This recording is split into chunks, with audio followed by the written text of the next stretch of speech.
Hi there, come on in, it's fishing season. And Drummond Island, like many of the traditional walleye areas, started out on May 15th with some great walleye fishing. So we figured that mid-June, the fishing should still be decent. So last week we spent an evening and a morning drifting and trolling crawler harnesses in a good walleye area. Our report is coming up. We'll also have a detailed rundown on activities at our outdoor fair this weekend at Houghton Lake, and a lot more, so you stay tuned. I'm Fred Trost. It's Thursday night, time for Michigan Outdoors.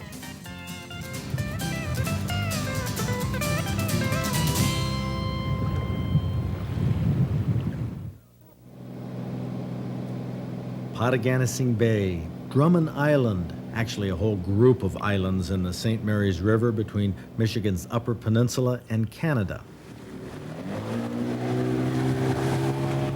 Wednesday evening, we headed out of the marina with Larry Hull from Indian River. Larry is the environmental consultant to Domino's Pizza that owns Domino's Lodge on the island. We hope to catch some of the walleye that the Domino's Foundation and the Drummond Island Sportsman's Club had planted over the past few years in these waters. Local angler Denny Hull guided us to the spots he had found some pretty hot walleye fishing a few weeks ago. There was a fairly stiff breeze, so we decided to use crawler harnesses and drift. There's a trick to drifting when you're out here in the evening or in a breeze and you want to use the wind to blow your boat along. One thing that's important to do, especially if you have a couple fellas fishing like we do here, Larry Hull and Denny Hull, the boat right now is at an angle. Now the wind is blowing this way, but you can see the way the waves are. It's at an angle, and that's because my outboard motor is down, and that's creating a drag and swinging the boat around. So what I do is I'll just hit the power trim here and lift the motor out of the water, and you'll see almost immediately this boat will straighten out and be going with the waves, so all three of us can fish and have equal opportunity, huh, Larry? Yeah, that's the way it's supposed to work. Okay. Now the boat is straightening out, and I'm going to rig up like you guys are. This is a special crawler harness. So you rig these up yourself, huh, Denny? Yeah, I make them. Okay, now one thing I noticed that's different from other crawler harnesses is you have an extremely long-shanked big hook. Yeah, I like the long shank hook for putting the crawlers on and everything, and I just thread them right up on there and then break them back. Yeah, this is a particularly active crawler. You got a really good batch here. Oh yeah. So you thread them all the way up the shank. Part way up and then break it back from there. So maybe come out about at the ring like that? Yeah, right. Mm-hmm. Okay. I don't try to cover the hook, leave the hook exposed. What we have here is a couple swivels, and I have a walking sinker here that go along the bottom, and we'll just drag it right along the bottom? Oh yeah. Yeah, that's the way I would do it. Okie doke. Well, let's see. You two guys are fishing kind of close together. I'll put my rod this way. Alrighty. Well, here you can see the crawler harness in the water. If I do it right along the surface, that blade is spinning with the drift that we're doing here, and that worm looks tantalizing to me. What size of the walleye you suppose we'll catch? Well, I don't know. They've been catching some 7, 8, 9.5 pounders. They've been catching some small ones also. So it could be anything. Yeah, it could be anything. Catch anything else through here except walleye? Oh yeah, you'll catch suckers through here, catfish, bullheads, pike. There's a combination of fish right in here. The third clam. Yeah, he was on. I could feel him. You know, they've got a unique way of hitting. Yeah, they do. It's just one big chomp. When you're catching clams, you know you're bumping bottom, and that's where the walleye are. But they didn't seem very hungry today. Now, part of the problem had to be the mayfly hatch. Giant Michigan mayflies were hatching every night. We could see millions of the skins of the nymphs floating on the water. The mayflies had left these empty shells behind as they flew off. Now, gorging on mayflies and baitfish, the walleyes skunked us this evening. So there's always the next morning, back with our crawler harnesses soon after sunrise, fresh, lively crawlers that Denny Hull kept refrigerated so they stayed firm and wiggly. Denny pumps his reel now and then to add a little extra action to the spinner blades, but to no avail. These walleye weren't active. But we saw some fish that were. I'd never seen this before in open water. 16 feet of water right here, carp on the surface. This side-by-side spawning ritual is what you often see in shallow water in the spring, but it was odd to see it here in deep water. Awful small. A good sign, though. You got a bite anyway. Yeah. Oh, it's a little walleye. No, No, it's a bullhead. bullhead. I'll be darned. You know, that's a nice bullhead, though. Well, it is, Larry. Oh, It is a nice Not bullhead. that bad. No. We catch a lot of them out here about that size. Do you? Not a crawler harness like that trolling. Well, Denny Hall is known for his walleye fishing, and he was afraid that after seeing this, his buddies would call him Captain Bullhead. Oh, I doubt if they'll say anything, Denny. Oh boy, what is it? What is a it? Flatbelly. Sunfish. Sunfish. Well, no kidding. And he hit that crawler. Look at the size Yeah, of the look at the sunfish. size of that, huh? It's not a bad size panfish, though. No. Now, if his buddies start calling Denny Captain Bullhead, I guess we'll have to call Larry Captain Sunfish. But what in the world would they call me? Okay. Now don't get too excited. Hey. Very good. Okay, I do have my standards. This one will go back. I tell you, that's a big night crawler and a big hook. This little fish. There we go. Drummond Island perch. Well, Captain Bullhead and Captain Sunfish were obviously drifting for walleye with none other than Captain Perch. In fact, Captain Puny Perch would be a more accurate description. But can we be blamed for coming up with a short catch? I mean, it was a nice bullhead. And as sunfish go, it was on the small side, but, well, I guess my perch was a micro perch, smaller yet. But we did catch 3 clams, and evidently they weren't eating mayflies. The largest clam measured 3 inches from side to side. Inland fishing has been kind of slow lately, but boy, the weather has been beautiful.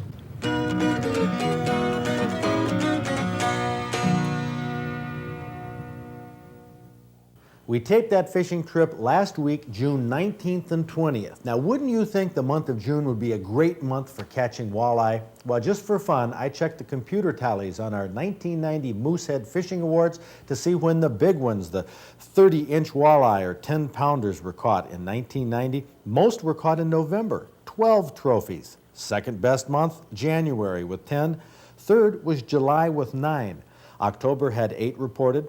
April had 7, May and August, 6 each. February, 4, 3 were caught in December, 2 in March, and only 1 in September. That was the worst trophy walleye month of the year. So where does June fall into this pattern? It's the 3rd worst month. Only 3 were caught from May 29th to July 3rd last year. The problem in June mainly is the mayfly hatches and abundance of bait fish, which puts anglers at a disadvantage. However, let's go right now and look at some of the big trophies that were caught between June 15th and the 30th last year.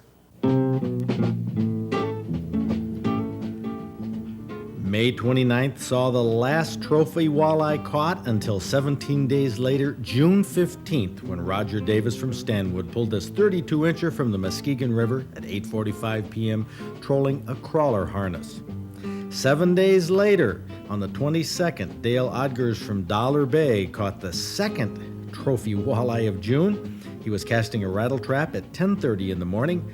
Houghton County's Torch Lake. That 32-inch walleye weighed 11.5 pounds. On the 16th of June, Joe Vizino from Lowell caught 2 11-inch rock bass on night crawlers from Clam Lake in Antrim County. The other one looked just like this one. And here's a super picture of a huge lake trout, 28 pounds, 41 inches long. Bill Hayes from Christmas, Michigan, caught it trolling a spoon in Lake Superior on June 30th. Trolling a silver streak at 9:45 a.m., Darrell Skiba from Plymouth hooked this 37-inch steelhead, 19.5 pounds. He was fishing Lake Michigan off Manistee. Now, the Manistee River is also known for big walleye, caught by steelhead fishermen during the spring runs. Doing just that was Lee Johnson from Onondaga, whose first legal walleye was 31.5 inches long. Manistee River, though, I would guess that you'd be fishing trout. You weren't? No, I just asked the guy if it was legal to catch trout at that time, and he says yeah, and I asked him if they're There's a lot of walleye in there, so there's some 10, 11 pounders, and 15 minutes later I caught this one. On a fly? Yep. Where did you ever learn to cast a fly for a walleye? Oh, I don't know. You've caught them before. Well, I was fishing up there the previous weekend for steelhead, and I caught about a 7-pound walleye. Okay. And I had to release that one. Okay. So I was just fishing the fly and got lucky again and caught this one. No kidding. I guess you're lucky. 31.5 inches, 10 pounds, 10 ounces on a fly out of the Manistee River. Congratulations! Oh, what a fish! Too many mayflies may have ruined our Drummond Island fishing last week, but a fly fished on opening day caught a big walleye for Lee Johnson and made him our Michigan Outdoors Trophy Angler of the Week.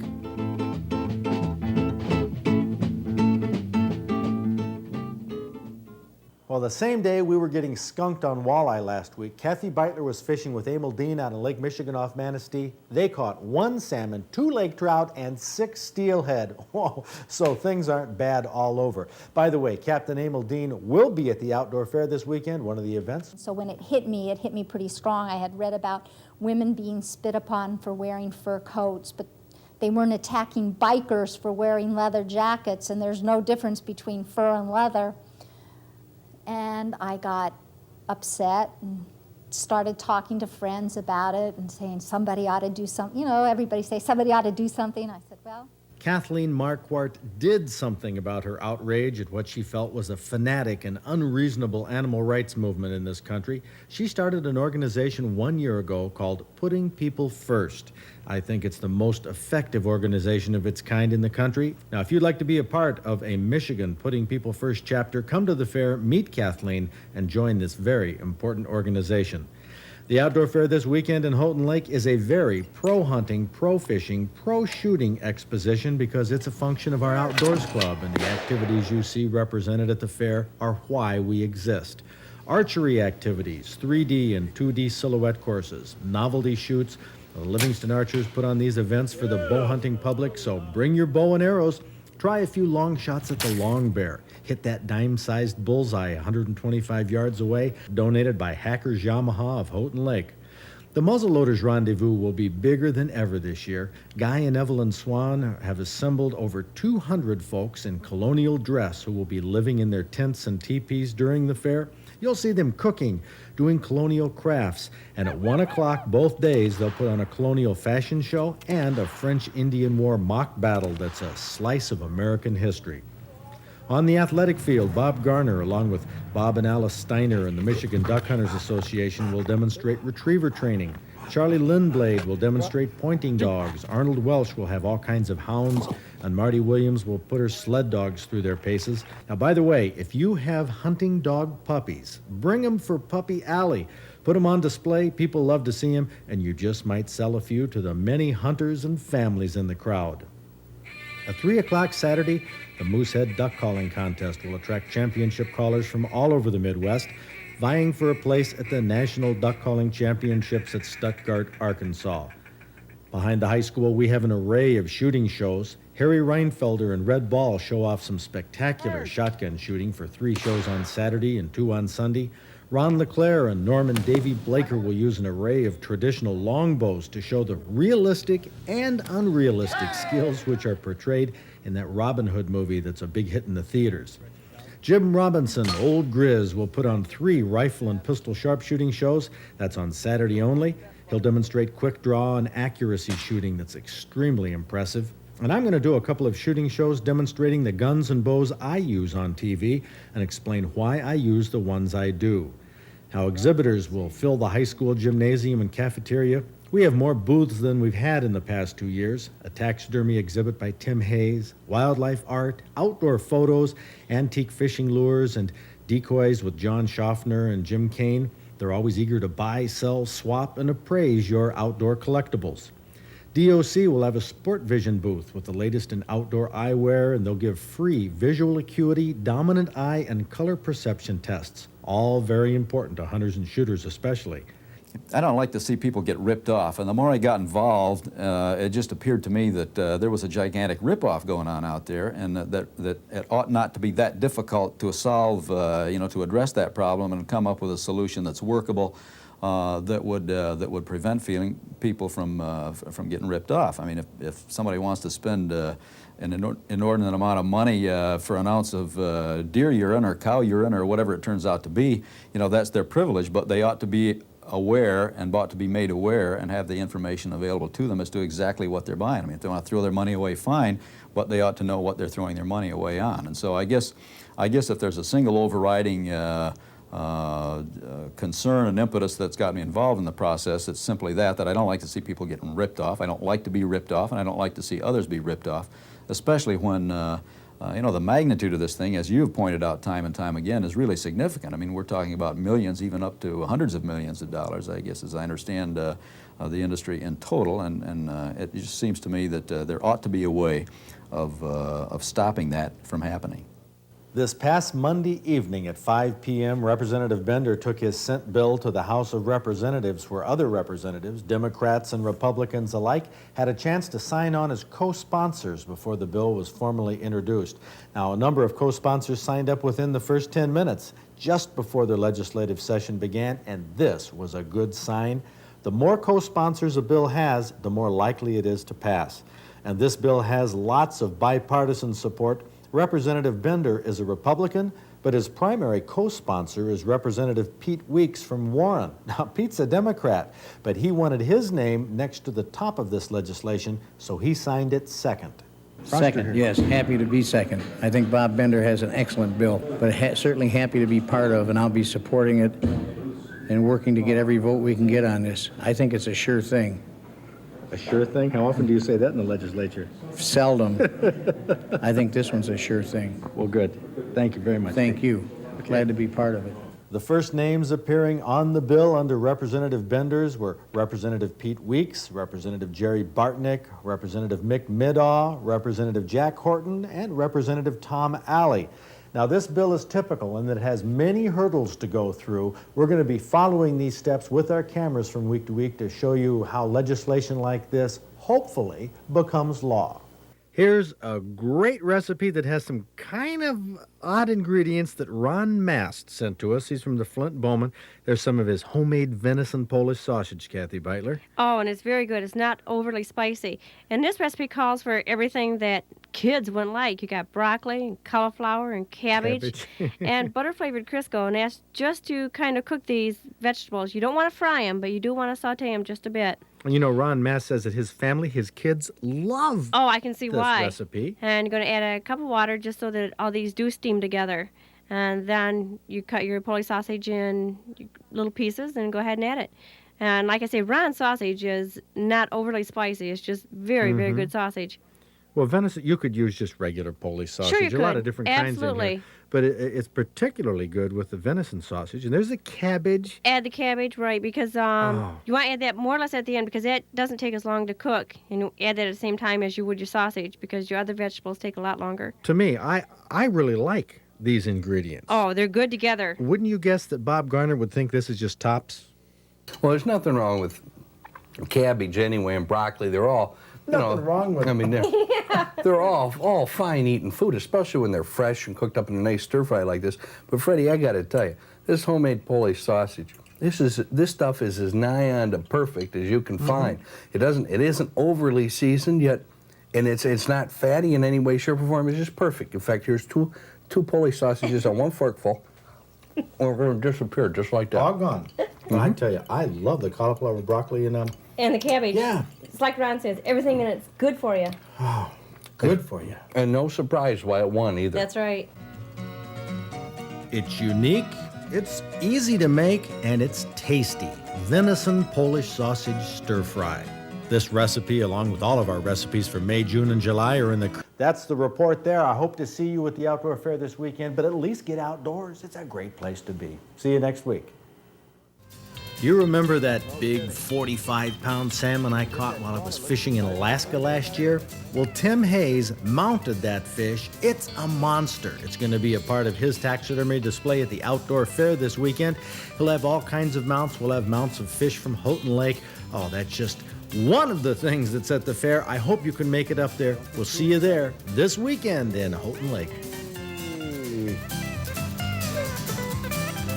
Okay, I do have my standards. This one will go back.